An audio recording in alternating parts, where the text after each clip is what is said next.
Las películas de vaqueros a menudo ofrecen una visión romantizada y simplificada del viejo oeste, presentando a los cowboys como héroes y a los nativos americanos bajo una luz frecuentemente negativa. Sin embargo, esa representación está lejos de capturar la verdadera esencia histórica. En realidad, en las culturas de los nativos americanos, las mujeres tenían un papel social mucho más valorado e influyente que sus contemporáneas en Europa. Eran pilares de sus comunidades, desempeñando funciones de liderazgo y siendo respetadas por sus habilidades y conocimientos. Al profundizar más en estas culturas, se descubre una rica complejidad y una profunda valoración de las tradiciones, especialmente en lo que se refiere al respeto y al papel de las mujeres. Entender estos aspectos nos permite una mayor apreciación de los desafíos históricos que las mujeres nativas enfrentaron y de las luchas que muchas aún enfrentan en la actualidad. Benjamin Franklin y Thomas Jefferson, figuras clave en la historia de Estados Unidos, encontraron inspiración para los ideales democráticos del país en las prácticas sociales de los iroqueses. Curiosamente, en esa sociedad indígena, las mujeres no solo participaban activamente en la vida pública, sino que también asumían posiciones de liderazgo importantes. Las mujeres iroquesas desempeñaban roles centrales tanto en ceremonias religiosas como en la administración tribal. Eran ellas quienes tenían el poder de nombrar y destituir líderes en el consejo tribal, lo que resaltaba el respeto y la importancia de sus posiciones dentro de la comunidad. Además, las costumbres sexuales entre los iroqueses también eran notables y muchas veces sorprendían a los observadores de la época. Un ejemplo peculiar venía de la tribu Kaga, donde había una tradición según la cual los jóvenes debían pasar una noche con la mujer más anciana de la tribu, y su aprobación era decisiva para la reputación del joven en la comunidad. En algunos matrimonios, era común ver a las mujeres desafiando los roles tradicionales de género y tomando la iniciativa en diversas situaciones. Por ejemplo, en ciertas comunidades indígenas, había momentos en que los hombres se sentían tan agobiados por la atención constante de sus parejas que optaban por una salida radical. Se aislaban en cabañas en el bosque, buscando un respiro temporal. Cuando eso sucedía, las mujeres no dudaban en formar equipos de búsqueda para traer a sus hombres de vuelta, impidiendo que abandonaran sus responsabilidades en la tribu. Además, en tiempos de conflicto, como durante las guerras tribales o en la lucha contra los invasores durante la expansión hacia el oeste de los las mujeres a menudo se destacaban como combatientes feroces. Tribus como los Omaha, Cheyenne, Ponca y Sioux contaban con mujeres que tomaban las armas no por obligación, sino por una verdadera vocación de guerreras, mostrando destreza y valentía equivalentes a las de los hombres en el campo de batalla. Los enfrentamientos históricos entre los Texas Rangers y los Comanches revelan una realidad brutal e implacable. Durante esas luchas, los Rangers veían a las mujeres comanches no solo como combatientes, sino como adversarias particularmente feroces. Estas guerreras nunca dudaban, lideraban emboscadas y luchaban con una tenacidad aterradora, desafiando a los Rangers hasta el último aliento. Una de las figuras más emblemáticas de estos conflictos fue una mujer Cheyenne apodada Ten No Nails. Se destacó durante la famosa batalla de Little Big Horn en 1876, donde, según los relatos, jugó un papel crucial en la derrota de George Custer, un momento de victoria decisiva para los nativos americanos contra los invasores. En la década de 1870, el capitán Robert Custer se enfrentó a los Comanches y relató haber visto a una guerrera que luchaba con la ferocidad de una tigresa. Armada con arco y revólver, era una fuerza formidable en el campo de batalla, simbolizando la lucha desesperada y la resistencia indomable de su pueblo. Las historias de estas mujeres se destacan por su extraordinaria valentía y maestría en las artes marciales, desafiando los estereotipos sexistas que intentan limitarlas al hogar. La organización familiar en estas comunidades también rompe moldes tradicionales. Aunque la monogamia era lo más común, la poligamia también tenía su lugar. En algunas culturas, por ejemplo, era común que un hombre estuviera tan encantado con su esposa que decidiera invitar a la hermana de ella a unirse al matrimonio, agregándola como una segunda esposa, muchas veces sin consultar a la primera. Estas costumbres pueden parecer inusuales para quienes son de fuera, pero eran una parte integral de las tradiciones y del folclore local. Una antigua leyenda cuenta cómo un ser celestial transformó la vida de dos hermanas solitarias al enseñarles los secretos de la agricultura y la cocina, influyendo en sus normas matrimoniales para permitir que un hombre tuviera más de una esposa. Además, estas tribus desarrollaron sus propios métodos para mantener un equilibrio de género y controlar las tasas de natalidad en sus sociedades. En la antigüedad, algunas tribus nativas americanas tenían una costumbre peculiar y progresista relacionada con el matrimonio. Adoptaban la idea de esposas temporales, una práctica que aseguraba que todas las mujeres pudieran casarse y tener hijos, evitando así el estigma asociado al celibato. Esta costumbre no solo era aceptada, sino valorada por la comunidad. Estas culturas tenían una visión bastante avanzada del matrimonio.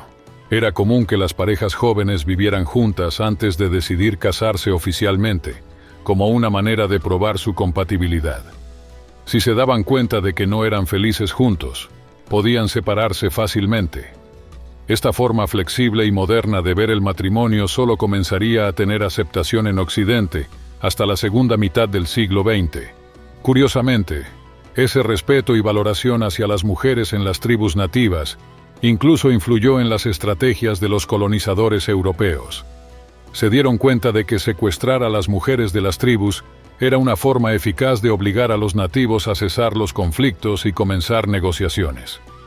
En las culturas de algunas tribus indígenas americanas, las mujeres jugaban un papel significativo e influyente, especialmente en los aspectos matrimoniales. Un ejemplo claro de esta influencia era la práctica del divorcio. Si un hombre regresaba de una cacería y encontraba sus cosas fuera de la casa, eso significaba que su esposa había decidido separarse. La única opción que le quedaba al hombre era aceptar la situación y volver a la casa de su madre. Era común en estas comunidades que el recién casado pasara los primeros 2 años de matrimonio en la casa de la suegra. Durante ese tiempo, él tenía la responsabilidad de cuidar de su esposa, especialmente en los momentos del parto.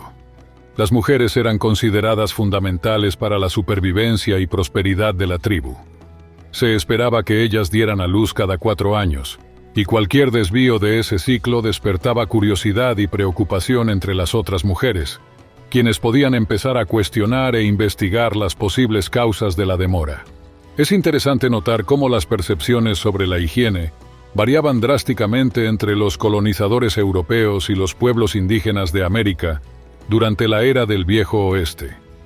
Mientras que la imagen estereotipada pintaba a los nativos como salvajes o sucios, en realidad muchas veces eran los europeos quienes demostraban una considerable falta de cuidado con la limpieza personal. La visión de los primeros colonos, como los peregrinos, sobre la limpieza era bastante diferente. Rara vez asociaban el agua con la higiene personal, priorizando el uso de ropa limpia como un indicativo de aseo, más que la práctica regular de baños.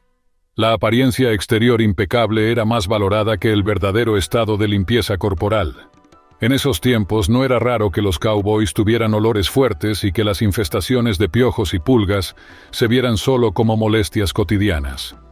Además, en 1620, la idea de limpieza estaba fuertemente vinculada a la religión en muchas comunidades. Se creía que el sufrimiento, incluyendo la negligencia de la higiene personal hasta el punto de tener heridas abiertas, era una forma de expresar devoción religiosa. Por otro lado, los nativos americanos, acostumbrados a bañarse regularmente en ríos y lagos, eran etiquetados como salvajes por los colonizadores europeos, simplemente por tener hábitos diferentes, mostrando un contraste claro en las prácticas culturales de higiene. En la era de los primeros exploradores europeos, la idea de sumergirse en ríos y lagos se veía con desdén, a menudo etiquetada como inapropiada o incluso profana. Esto contrastaba fuertemente con las culturas indígenas de las Américas, donde el baño era una práctica regular de limpieza y espiritualidad. Sin embargo, con el tiempo, esta perspectiva europea cambió, y para el siglo XV, bañarse al aire libre se había vuelto algo común en la propia Europa. Además, la moda actual todavía refleja el legado de los pueblos indígenas, no solo en el estilo, sino como una forma de homenaje a su rica herencia cultural. En las películas contemporáneas, esta influencia se celebra, marcando una evolución notable en las actitudes culturales. Las fotografías de finales del siglo XIX y principios del siglo XX revelan la complejidad y la elegancia de los trajes indígenas, adornados con flecos, bordados y chaquiras. Estos no solo capturan la atención, sino que representan una conexión profunda con sus tradiciones. En particular, las mujeres indígenas son ejemplos de resistencia y dignidad, manteniéndose fieles a sus tradiciones con gran respeto y honor, incluso frente a grandes desafíos. Las mujeres indígenas eran verdaderas expertas en el uso de recursos naturales para el embellecimiento personal. Sabían cómo aprovechar lo mejor de la naturaleza para crear cosméticos caseros, como tintes para el cabello, aceites hidratantes para la piel y champús fabricados artesanalmente. Estos métodos ancestrales siguen sirviendo de inspiración para la industria de la belleza contemporánea. Sin embargo, no todo en las culturas indígenas era tan simple o admirable. Existían prácticas culturales complejas y a veces controvertidas, especialmente en lo relacionado con el período menstrual de las mujeres. Eran vistas como impuras durante ese tiempo, y se les obligaba a aislarse, alejándose incluso de las comidas comunitarias. Un incidente impactante sobre esta costumbre involucró a Wisaka, un hombre de una tribu nativa americana que, siguiendo estas creencias antiguas, agredió a su abuela para impedir que ella participara en un banquete comunitario. Creía que su presencia podría desencadenar desgracias divinas sobre su familia.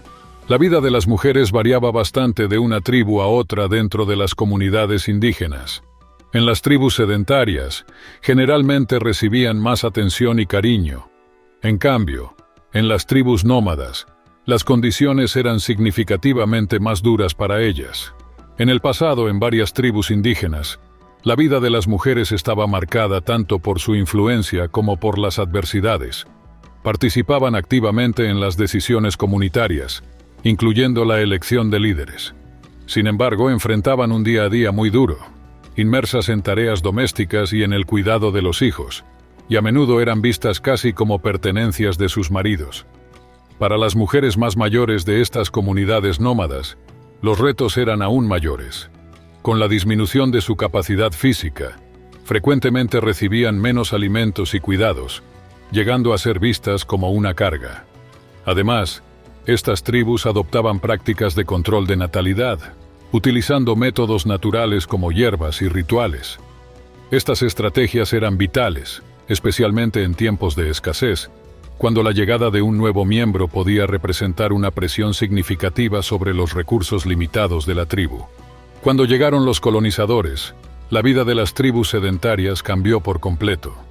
Los hombres de la tribu vieron en estas nuevas circunstancias una oportunidad de ascenso personal, lo que los llevó a tomar decisiones terribles, incluyendo el intercambio o entrega de mujeres y niñas, sin tomar en cuenta sus sentimientos o deseos.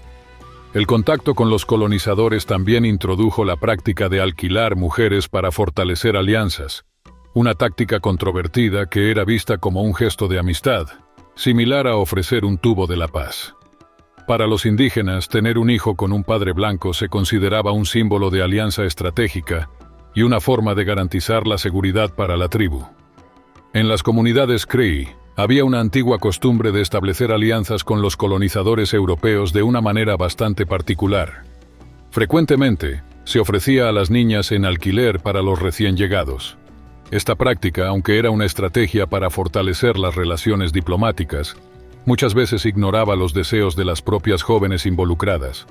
Con el tiempo, no era raro que tales interacciones evolucionaran hacia matrimonios, creando una red compleja de relaciones que mezclaba diplomacia con lazos personales, a menudo en detrimento de la autonomía de las mujeres. Es interesante notar que en muchos casos, los líderes tribales utilizaban la influencia de estas mujeres indígenas para mediar conflictos con los europeos, algo que algunos consideraban indispensable para mantener la paz. Además, algunos hombres de las tribus, quizás cansados de los sistemas matriarcales o de los constantes conflictos, empezaron a ver estos arreglos como una oportunidad para repartir sus obligaciones de manera más amplia. Actualmente, en Estados Unidos, la población de indígenas americanos es solo una fracción de lo que era antes. Originalmente compuesta por más de 2.200 tribus, Ahora existen aproximadamente 550. La mayoría de estas comunidades vive en reservas ubicadas principalmente en el oeste de Estados Unidos, aunque algunas se pueden encontrar en el norte y el medio oeste. Notablemente las tribus Cherokee y Navajo son algunas de las más grandes, con poblaciones de más de 300,000 y 220,000 miembros, respectivamente. Además de estas, otras grandes tribus como los Sioux y los Chippewa tienen más de 100,000 miembros cada una. Sin embargo, un punto importante es que no todas las tribus están reconocidas oficialmente por el gobierno estadounidense. El Bureau of Indian Affairs ha recibido muchas solicitudes de reconocimiento, pero solo una pequeña parte de ellas es aceptada. El reconocimiento oficial de una tribu es crucial porque le otorga el estatus de nación soberana. Esto permite que la tribu administre sus propias tierras, establezca sus leyes e incluso cree sus propios sistemas tributarios. Sin embargo, obtener ese reconocimiento es un proceso largo y lleno de desafíos. La vida en las reservas indígenas está llena de desafíos significativos. Muchos residentes enfrentan altas tasas de desempleo y condiciones de vida duras, con la falta de servicios esenciales como electricidad y dificultades para acceder a la educación. Además, la mala calidad del suelo eleva los precios de los alimentos, lo que impacta directamente la salud de la comunidad, que sufre con tasas crecientes de diabetes y obesidad, además de una expectativa de vida más corta. Ante esta realidad, no es raro ver a los jóvenes mudarse a las ciudades o involucrarse en la industria de los juegos de azar como una forma de sobrevivencia. Los casinos, exentos de impuestos federales, se han convertido en una fuente vital de ingresos para algunas tribus. A pesar de los desafíos, la cultura indígena persiste a través de tradiciones como la artesanía, un vínculo con el pasado que todavía es practicado por los jóvenes. Sin embargo, la migración en busca de mejores oportunidades hace que muchos solo regresen a la reserva en ocasiones especiales para visitar a la familia. Es triste ser testigo del lento desvanecimiento de una cultura tan rica. Gracias a todos los que vieron este video. Si te gustó, dale like y suscríbete al canal para seguir nuestros próximos contenidos. Hasta la próxima.